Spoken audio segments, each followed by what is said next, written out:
الحمد للہ رب العالمین والصلاة والسلام علی سید الانبیاء والمرسلین۔ ناظرین کرام، السلام علیکم ورحمۃ اللہ وبرکاتہ۔ آپ دیکھ رہے ہیں IDS کے پلیٹ فارم سے ہماری بہت ہی پیاری نشریات رحمت رمضان، اور اس کا خوبصورت سیگمنٹ جس کا نام ہے قرآن کی دنیا۔ ہمارے ساتھ تشریف فرما ہے ہم سب کے پیارے، ہمارے اس پروگرام کی آن بان شان حضرت علامہ مولانا مفتی سلمان احمد اظہری صاحب۔ السلام علیکم ورحمۃ اللہ وبرکاتہ۔ وعلیکم السلام ورحمۃ اللہ تعالی وبرکاتہ۔ ماشاء اللہ مفتی صاحب، اللہ آپ کو سلامت رکھے۔ اس پروگرام میں آپ نے بڑے ٹاپکس پر کلام کیا، مگر آج میں تھوڑا سا ہٹ کر ایک ٹاپک لایا ہوں آپ کے لیے۔ بالکل ارشاد ہو۔ ہاں، میں نے کہا بھائی آج قرآن پاک اور دنیاوی سائنس، لوگ آج فی زمانہ سائنس کی بات بڑی کرتے ہیں۔ میں نے کہا چلیں بھائی، ہمارے علامہ صاحب نا بڑے آدمی ہیں الحمدللہ، آپ کو کوئی بھی عنوان دے دیا جائے ماشاء اللہ آپ ایک تو پوری تیاری کے ساتھ آتے ہیں، اور پھر جب گفتگو کرتے ہیں تو پتہ لگتا ہے کہ یہ یہاں وہاں کی بات نہیں کر رہے بلکہ موضوع پر گفتگو فرما رہے ہیں۔ جی ہاں، آج کا ہمارا عنوان ہے قرآن پاک اور دنیاوی سائنس۔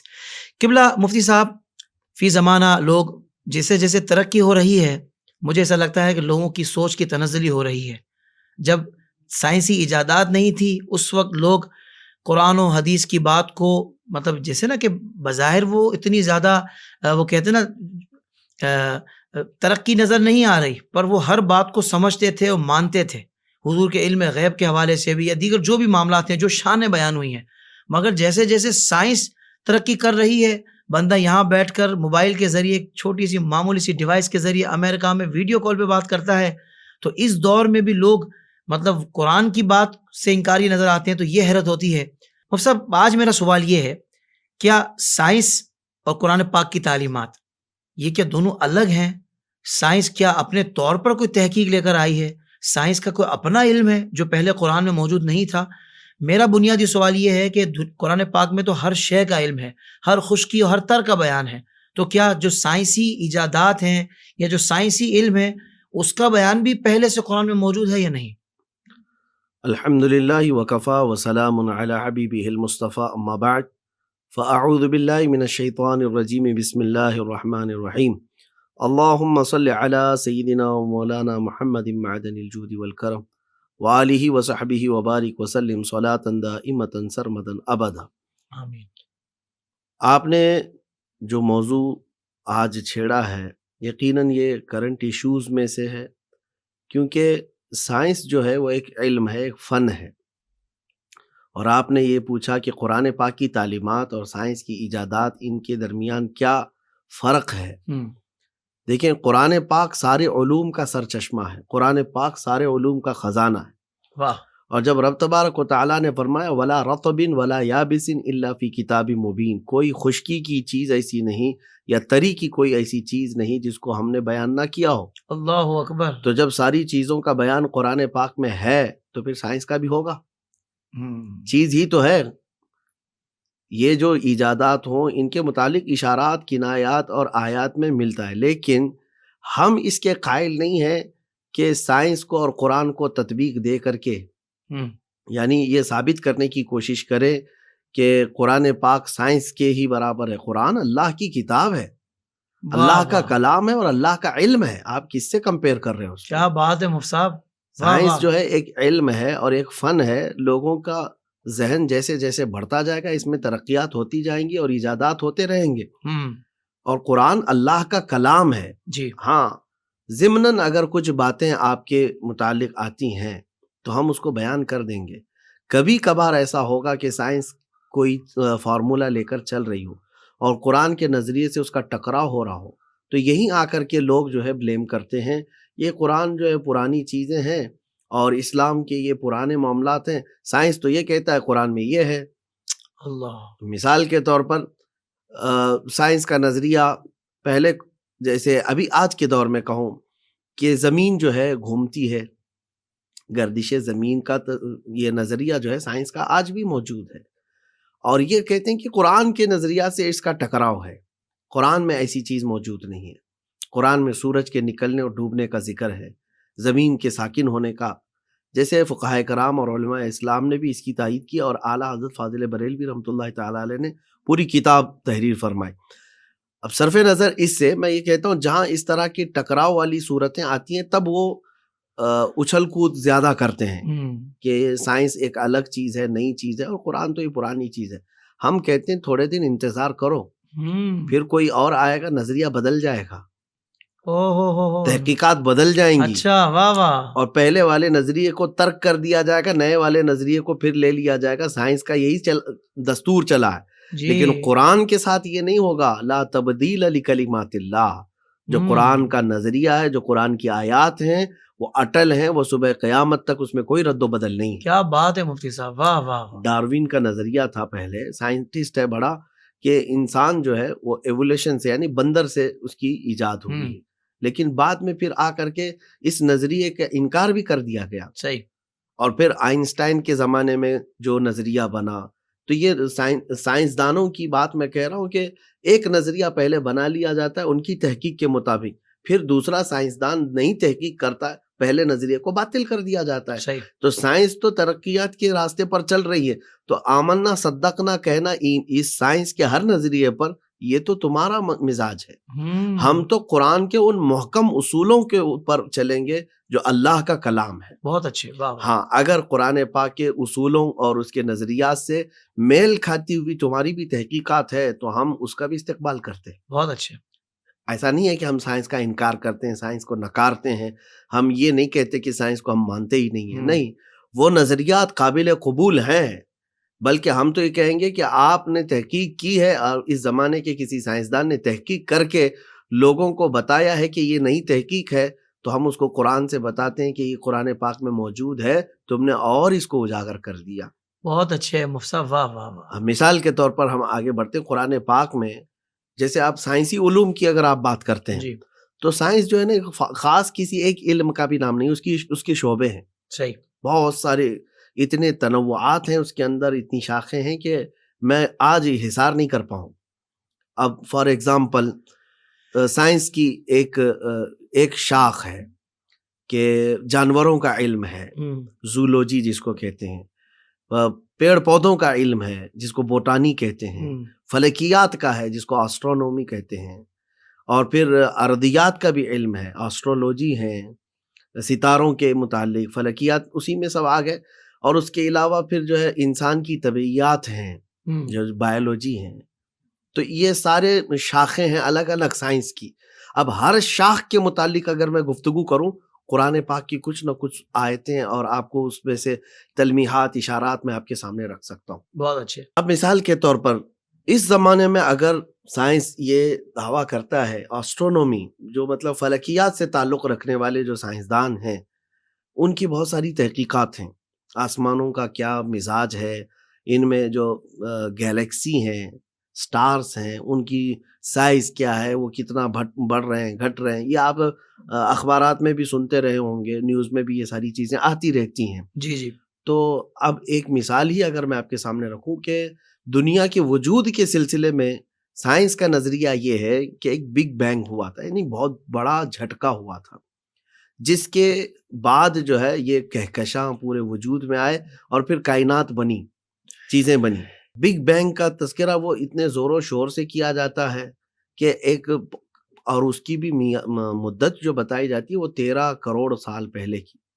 اتنے سالوں پہلے جو ہے ایک بہت بڑا جھٹکا ہوا، اس جھٹکے کے رونما ہونے سے کائنات کی ساری چیزیں بنی. بھائی کسی نے صحیح ماری ہے مطلب. ہاں، تو اب سنیے، اب قرآن پاک میں اللہ تعالیٰ فرماتا ہے اولم یر الذین کفروا ان السماوات والارض کانتا رتقا ففتقناہما.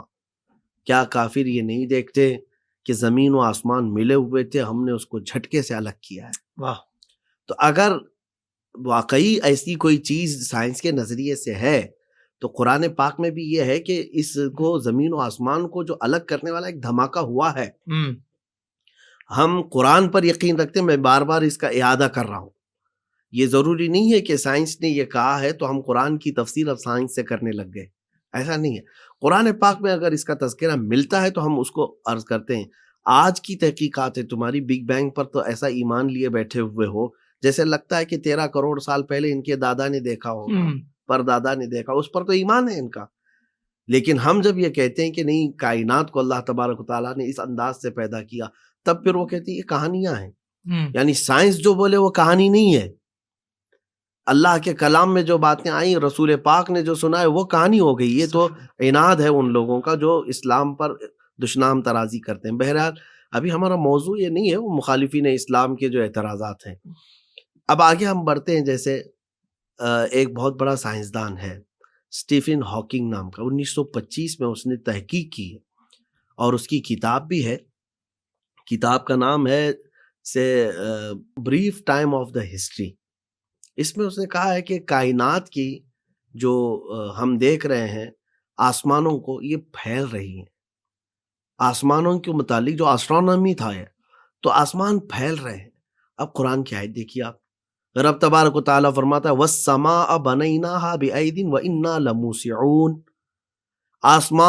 آسمان کو ہم نے اپنے دستے قدرت سے بنایا ہے اور ہم ضرور اس کو پھیلائیں گے. تو یعنی پھیلنے کا ذکر تو قرآن پاک میں آیا ہے، یعنی آسمان پھیل رہے ہیں. تو اس اعتبار سے ہم ذکر کرتے ہیں. اب جیسے پیڑ پودوں کی بات آتی ہے، میل اور فیمیل کا کانسیپٹ تو پہلے کے دور کے لوگوں کو نہیں پتا تھا. پودوں میں کوئی ایسی بھی چیزیں ہوتی ہیں، جبکہ اس زمانے کی تحقیق اور اب کا سائنس یہ کہتا ہے کہ یونیسیکس یعنی دونوں کے اندر میل اور فیمیل ہوتے ہیں، پودوں کے اندر بھی. اچھا ہاں، اور قرآن پاک کہتا ہے فَأَخْرَجْنَا بِهِ أَزْوَاجًا مِّن نَبَاتٍ شَتَّى. اور پھر ایک جگہ رب تبارک و تعالیٰ فرماتا ہے کہ یعنی وَمِن كُلِّ شَيْءٍ خَلَقْنَا زَوْجَيْنِ. ہر چیز کا ہم نے جوڑ بنایا ہے.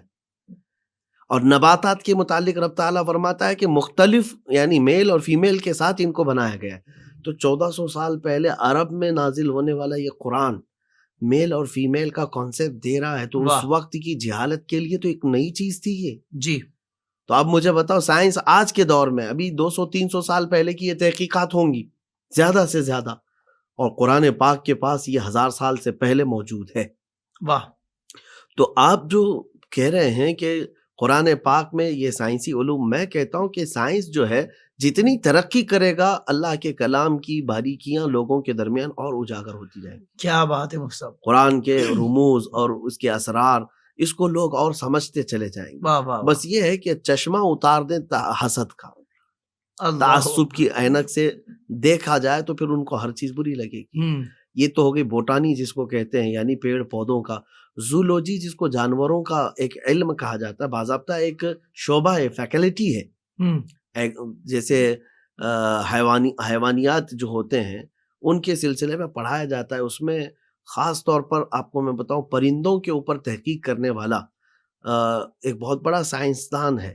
اس نے کہا ہے کہ پرندوں کے اندر ایک خاص قسم کا نظام ہے کہ وہ جھنڈ میں چلتے ہیں اکثر دیکھیں، اور ایک دوسرے کو جو ہے وہ علامات کچھ دیتے رہتے ہیں، اور ان کے اندر ایک ایسا سسٹم ہے کہ ان کو گرنے نہیں دیتا، یعنی ہوا میں ہوتے ہیں. اور انہی پرندوں کو دیکھ کر کے تو پلین وغیرہ ساری چیزوں کا کانسیپٹ لوگوں کے ذہن میں آیا ہے. واہ واہ. تو پرندے زمین پر گرتے نہیں، ہواؤں پر رہتے ہیں اور پھر جھنڈ کے ساتھ چلتے ہیں. ایک دوسرے کو یہ لوگ خبردار کر رہے ہوتے ہیں کہ طوفانی ہوائیں ادھر سے آنے والی ہیں، راستہ اس طرف سے ہے.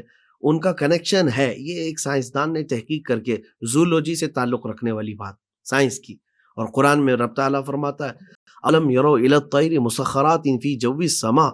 کیا لوگ نہیں دیکھتے پرندوں کو کہ آسمان کے پیٹ میں کیسے وہ مسخر کیے گئے ہیں، یعنی پکڑے ہوئے. ان کو کون پکڑا ہے سوائے رحمان کے. واہ واہ واہ، سبحان اللہ. رب تبارک و تعالیٰ انہیں گرنے نہیں دیتا.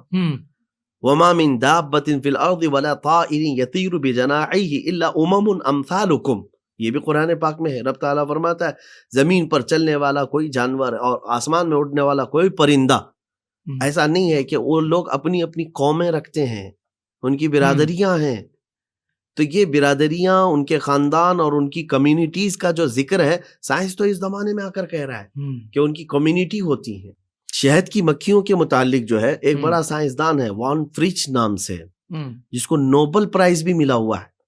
اس نے جو ہنی بیز کے بارے میں جو تحقیق کیا ہے تو وہ لوگوں کے لیے اور اس دور کے لوگوں کے لیے نئی تحقیقات تھی کہ اس کے پیٹ سے شہد کیسے آتا ہے، یہ پھولوں کا رس چوس کر کے لاتی ہے تو اس کے اندر کیسے جاتا ہے، اور ان مکھیوں کے اندر میل فیمیل کیسے ہوتے ہیں، ان کے سپاہی ہوتے ہیں اور اس میں ایک جو ہے ملکہ ہوتی ہے جو حکم دیتی ہے، اور اس کے اطراف یہ لوگ سارے گھومتے رہتے ہیں. کیا بات. یہ تو اس کی تحقیقات تھی. یہ 1975 کی بات کر رہا ہوں. صحیح. 1975 یعنی ابھی تقریباً 50 سال کے قریب کا عرصہ ہو. صحیح. لیکن آپ کو حیرت ہوگی کہ اس شہد کی مکھی کے متعلق تفصیلاً قرآن پاک میں موجود ہے. رب تبارک و تعالیٰ فرماتا ہے وَأَوْحَى رَبُّكَ إِلَى النَّحْلِ أَنِ اتَّخِذِي مِنَ الْجِبَالِ بُيُوتًا وَمِنَ الشَّجَرِ وَمِمَّا يَعْرِشُونَ ثُمَّ كُلِي مِنْ كُلِّ الثَّمَرَاتِ فَاسْلُكِي سُبُلَ رَبِّكِ ذُلُلًا يَخْرُجُ مِنْ بُطُونِهَا شَرَابٌ مُخْتَلِفٌ أَلْوَانُهُ فِيهِ شِفَاءٌ لِلنَّاسِ. رب تعالیٰ فرماتا ہے کہ تمہارے رب نے شہد کی مکھی کو یہ حکم دیا ہے کہ پہاڑوں پہ گھر بنائے، درختوں پہ گھر بنائے، پھر آہستہ چلے اور جا کر کے پھولوں کا رس لے کر کے آئے. اور پھر اللہ تعالیٰ آگے فرماتا ہے اس کے پیٹ سے ہم شہد نکالتے ہیں جس میں لوگوں کے لیے شفا ہے. واہ واہ. اب یہ تحقیقات کی طرف آتے ہیں. اب یہاں پر جو ہے پہلی مرتبہ یہ کانسیپٹ، یہ جس سائنسدان کا نام میں نے ابھی بتایا وان فرچ، اس نے پیش کیا ہے کہ اس میں فیمیلز ہوتی ہیں اور ان کی ملکہ ہوتی ہے، جبکہ اس سے پہلے تک کے جتنے لوگ ہیں وہ یہی مانتے تھے کہ سپاہی ہوتے ہیں اور ان کا ایک بادشاہ ہوتا ہے. شیکسپیئر کی کتابوں میں بھی جو کہانیوں میں ایک ہنی بیز کا اس نے کہانی لکھی ہے، اس میں بھی یہ ہے کہ شہد کی مکھیاں یہ سپاہی ہیں، یعنی نر میلز، اور ان کا ایک بادشاہ ہوتا ہے جس کو یہ سب لوگ خبر کرتے ہیں. جبکہ اس کانسیپٹ کو، اس تصور کو توڑا ہے یہ بعد میں 1975 میں آنے والے سائنسدان نے. کہا کہ نہیں، اس میں فیمیلز ہوتی ہیں اور ان کی ملکہ ہوتی ہے. اور قرآن میں دیکھیے آپ، قرآن پاک کی اس آیت کو اگر پڑھیں گے، رب تبارک و تعالیٰ فرما رہا ہے جتنے لفظ آئے ہیں نا، فَاسْلُكِي سُبُلَ رَبِّكِ ذُلُلًا، سب مؤنث کے صیغے ہیں. واہ واہ واہ. یعنی فیمیل کو مخاطب کیا جا رہا ہے. ان اتخذی من الجبال بیوتا، یعنی رب تبارک و تعالیٰ نے مادہ مکھی کو، یعنی اس میں فیمیل کو، نر کو نہیں، فیمیل مکھی کو رب تعالیٰ نے حکم دیا کہ تو گھر بنائے اور پھر وہ چلی جائے اس طرح سے کہ اپنے رب کا راستہ آسانی سے گزارے. اور پھر اللہ تبارک تعالیٰ نے جتنے یہاں پر صیغے بیان فرمائے وہ سب کے سب مؤنث کے صیغے ہیں. صحیح. تو اس سے سمجھ میں آتا ہے کہ تم 1975 میں جا کر کے ہنی بیز کی تحقیقات لے کر کے آ رہے ہو، جبکہ عرب کے اس دور میں اترا ہوا یہ قرآن، جہاں علوم یا ایسے معارف کا کوئی خزانہ نہیں تھا، کوئی یونیورسٹیز کا وجود نہیں تھا، اس وقت قرآن مکھیوں کے متعلق تفصیلات، یہ جو زولوجی سے تعلق رکھتی ہیں، وہ بیان فرما رہا ہے. اللہ اکبر. زولوجی کا جو شعبہ قائم ہوا ہے وہ تو صدیوں کے بعد قائم ہوا ہے. صحیح. اور اس کے علاوہ اگر میں آپ کو بتاؤں، ایمبریولوجی ایک علم ہے سائنس کا، یعنی بچے کی ولادت. اس سلسلے میں جو ڈاکٹرز ہوں گے نا، وہ ہماری بات سمجھیں گے، میڈیکل سائنس سے تعلق رکھنے والے. صحیح. قرآن پاک نے پوری تفصیلات بیان کی ہے جنین کی، یعنی بچے کے یہ کیسے قرار پاتا ہے، نطفے سے لے کر کے پھر علقہ بنتا ہے، علقہ سے لے کے مضغہ بنتا ہے، مضغہ سے پھر لحم، پھر اس کے بعد پھر اس پر چمڑی. یہ جو 9 مہینے کا پروسیس ہے نا، ڈاکٹرز آج بتاتے ہیں سونوگرافی کے ذریعے سے، سی ٹی اسکین کے ذریعے سے، بلکہ اب تو طے ہو گیا کہ اتنے ہفتے میں یہ بنتا ہے، اتنے ہفتے میں یہ بنتا ہے. تحقیقات ہیں. عرب میں مجھے بتائیں کہ ان کے پاس کون سا سی ٹی اسکین تھا، کون سی سونوگرافی کی طاقت تھی کہ ماں کے پیٹ میں پلنے والے بچے کے نظام کو، اس کے مراحل کو اور اس کے منازل کو بیان کیا جا رہا. واہ واہ واہ. رب تبارک و تعالیٰ فرماتا ہے ثم خلقنا النطفة علقة فخلقنا العلقة مضغة فخلقنا المضغة عظاما فكسونا العظام لحما ثم انشأناه خلقا آخر فتبارك الله احسن الخالقین. کیا بات ہے مصعب. رب تعالیٰ فرماتا ہے ہم نے نطفہ جو ہے یہ مرد کی مادہ منویہ کو کہا گیا، وہ ایک نطفہ کا بوند ہے، نطفے سے ہم نے علقہ بنا، پھر اس کے بعد مضغہ ہے. مضغہ جو ہے نا، یہ ایک خون کا لوتھڑا ہے، اور ڈاکٹرز بھی اس بات کو بتاتے ہیں یہی پروسیس ہے بچوں کے بننے کا. واہ واہ واہ. اور اس کے بعد پھر اس کے اندر گوشت آیا، گوشت کا ٹکڑا بنا، پھر اس کے بعد ہڈیاں بنائی گئیں، عظام فکسونا العظام لحما. رب تعالیٰ فرماتا ہڈیاں بنائی گئی اور اس کے بعد پھر ہڈیوں کے اوپر چمڑی بنائی گئی. ایک پوری شکل دینے کا جو پروسیس ہے یہ 9 مہینے کا، وہ قرآن بیان کر رہا ہے. حیرت اس بات پر ہونی چاہیے 1400 سال پہلے ان کے پاس کون سے ایسے اعلی جات تھے جس کو دیکھ کر کے بیان کرتے. تو پھر اور وہ بھی اس رسول کی زبان سے بیان ہوا جو امی لقبی ہے. سبحان اللہ سبحان جو اللہ. کسی کے پاس پڑھا نہیں ہو, واہ واہ. امی ہے, یعنی کسی درسگاہ میں نہیں بیٹھا, ان کا استاد صرف اور صرف رب العالمین ہے, اللہ جل شانہ ہے. تو یہ علوم جو آج بیان ہوئے ہیں قرآن پاک میں, یہ تو میں 2-3 مثالیں آپ کے سامنے رکھا. جی ویسے تو ستاروں سے آگے جہاں اور بھی ہے. کیا بات ہے, سبحان اللہ سبحان اللہ. آج کی تحقیقات کیا, آنے والی تحقیقات کے لیے بھی میرا چیلنج ہے, قرآن پاک اس کے متعلق ضرور آگاہی دے رہا ہوگا. اچھا, ایک حیرت کی بات ملتی, اس سے یہ ثابت تو ہوا کہ یہ عرب کی اس سرزمین پر اترا ہوا کلام یہ انسانوں کا بنایا ہوا نہیں ہو سکتا, یہ خلاق کائنات کا کلام. سبحان اللہ. اور تمام علوم پر بھاری ہے, تمام علوم پر بھاری ہے, جو اندرونی چیزیں اس زمانے میں بیان کر رہا ہوں, یہی تو حیرت کی بات ہے. جی جی. اچھا, اٹلانٹک اوشین کے اندر ایک کوئی ایسی جگہ ہے جہاں سورج کی روشنی ہی نہیں پڑتی اور بہت ہی تاریک اندھیری جگہ ہے. ایک سائنسدان نے اس کا انکشاف کیا کہ ہم نے ایک ایسی جگہ دیکھی ہے جہاں پر اندھیرا ہی اندھیرا ہے, روشنی نام کی کوئی چیز ہی نہیں, حتیٰ کہ ہاتھ بھی نظر نہ آئے. اچھا. تو یہ اس کی تحقیقات جو ہے نا وہ 18ویں صدی کے قریب کی ہے, کہ جس نے مطلب یہ تحقیق پیش کیا ہے. میں نام یہاں پر ذکر نہیں کر رہا ہوں, لیکن جب یہ تحقیق آئی علماء اسلام کے پاس تو عالم ربانی نے قرآن کی آیت پڑھی جو سورہ نور میں موجود ہے. واہ. رب تبارک و تعالیٰ فرماتا ہے ظلمات بعضها فوق بعض, یعنی ایک جگہ ایسی ہے جو اندھیریوں پر اندھیریاں ہیں. اذا اخرج یدہ لم یکد یراہا, اگر ہاتھ بھی نکالے گا تو اسے ہاتھ نظر نہ آئے. اللہ اکبر. یہ صاف یہ ذکر ہے. تو یہ اس کو حیرت ہو گئی کہ بھئی یہ ذکر قرآن میں آیا ہے. آج تک کسی کتاب میں یہ انکشاف نہیں تھا کہ ایسی کوئی جگہ ہو جہاں ہاتھ نکالو تو ہاتھ بھی نظر نہ آئے. تب پھر اس کا پڑھنے میں انٹرسٹ بڑھ گیا, اسلام کو معلوم کرنا ہے. صحیح. تو اس نے دوسرا سوال یہ کیا کہ یہ قرآن کس کی زبان سے بیان ہوا؟ کہا محمد رسول اللہ صلی اللہ علیہ وسلم. سبحان اللہ. پھر اس نے پوچھا کہ ہو سکتا ہے محمد رسول اللہ صلی اللہ علیہ وسلم بحری علوم پر بہت زیادہ مہارت رکھتے ہوں گے, یعنی وہ سمندر کے سفر اور سمندر کی باریکیاں وغیرہ سب بہت اچھی طرح جانتے ہوں گے, تبھی یہ کھوج اس زمانے میں انہوں نے نکالی. تو حیرت پر حیرت یہ اس عالم ربانی نے جواب دیا کہ عجیب اتفاق ہے کہ رسول کریم صلی اللہ علیہ وسلم کی پوری 63 سالہ زندگی میں حضور ایک بار بھی سمندر کے پاس نہیں گئے. اللہ اکبر کبیرہ. نبی پاک صلی اللہ علیہ وسلم نے سمندر کا سفر نہیں فرمایا, لیکن اس سمندر کے اندر موجود یہ حقیقت کا انکشاف سائنسدان جب کرتا ہے اور وہ قرآن میں پاتا ہے تو پھر بات ایک ہی آنی چاہیے کہ یہ کلام کسی بشر کا نہیں ہو سکتا, یہ صرف اس رحمان کا ہے جس نے سمندروں کو وجود بخشا ہے, سبحان جس نے کائنات کو بنایا ہے. واہ واہ واہ. سبحان اللہ سبحان اللہ.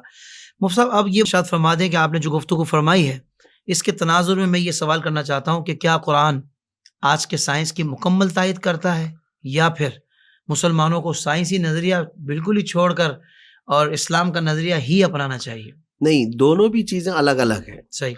آپ نے جو پہلے پوچھا کہ قرآن پاک کیا سائنس کی تائید کرتا ہے, پہلی بات تو یہ ہے کہ قرآن سائنس کی تائید کے لیے نہیں آیا ہے.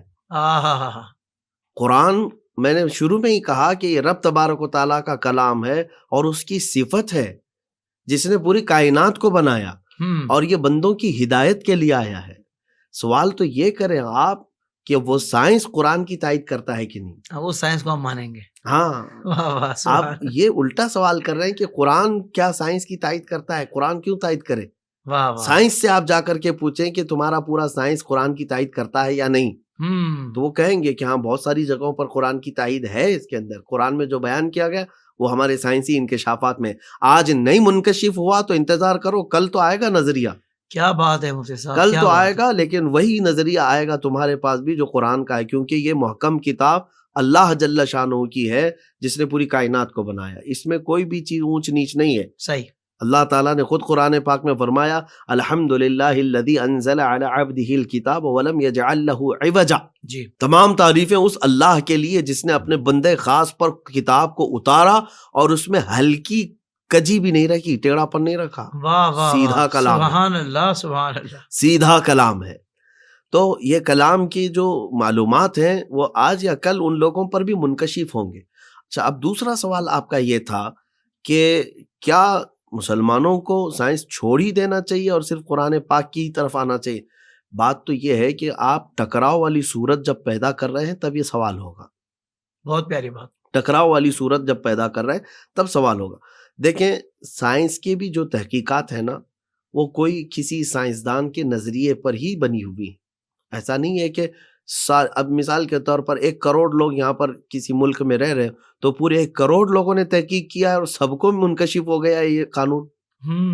کوئی ایک علم والا ہوگا، کیا بات ہے، واہ واہ واہ واہ، اس نے تحقیق کیا اور اس پر باقی کے 1 کروڑ سب تسلیم کر رہے ہیں. ہائے ہائے ہائے. ٹھیک ہے، تو وہ بھی ایک سائنسدان کا نظریہ ہے جس کو مانا جا رہا ہے. اس نے تحقیق کیا، اعلیٰ جات سے تحقیق کیا ہو یا مطلب اپنے فارمولے فٹ کر کے وہ تھیوری کے بعد پھر جو ہے اس کو لایا ہو، کسی بھی طرح سے کوئی ایک تحقیق کیا اور اس پر پوری مخلوق مان رہی ہے.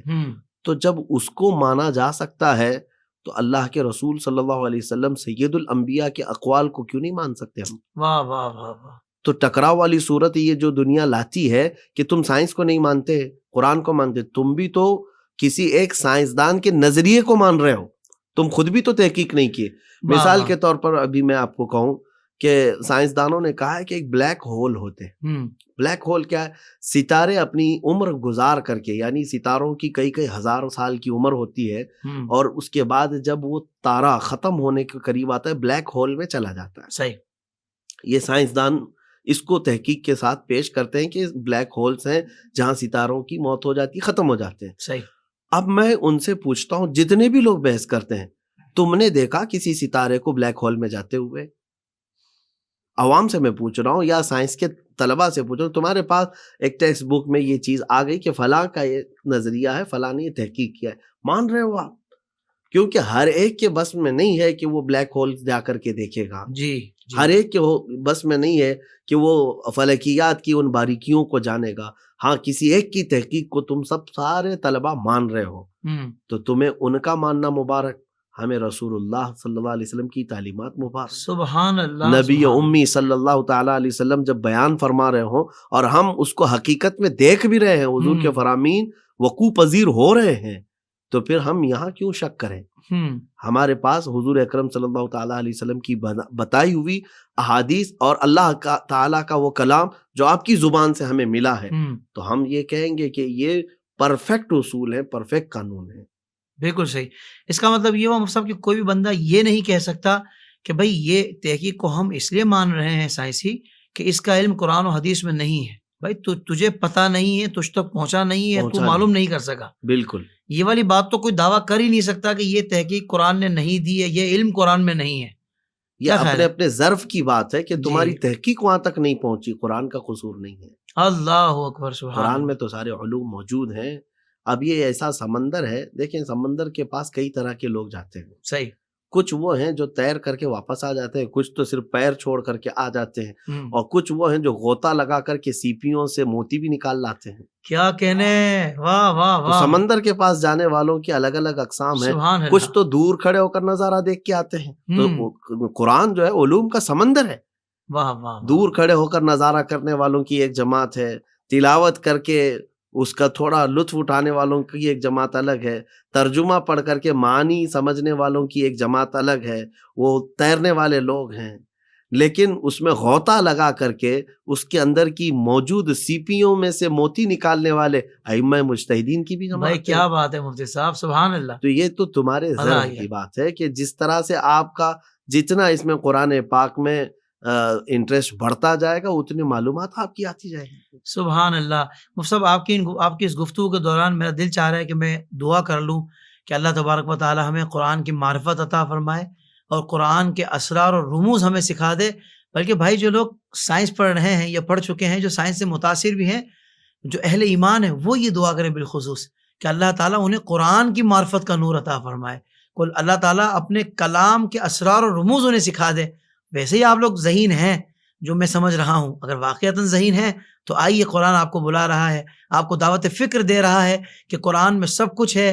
قرآن پاک علم کا ایک ایسا سمندر ہے کہ جس کا جتنا ظرف ہوتا ہے وہ اس میں سے اتنا پاتا ہے. لینے والے کے دامن میں یا اس کے دامن کے وسعت میں تو کمی ہو سکتی ہے، پر اس سمندر اور اس کے خزانے میں کوئی کمی نہیں ہے.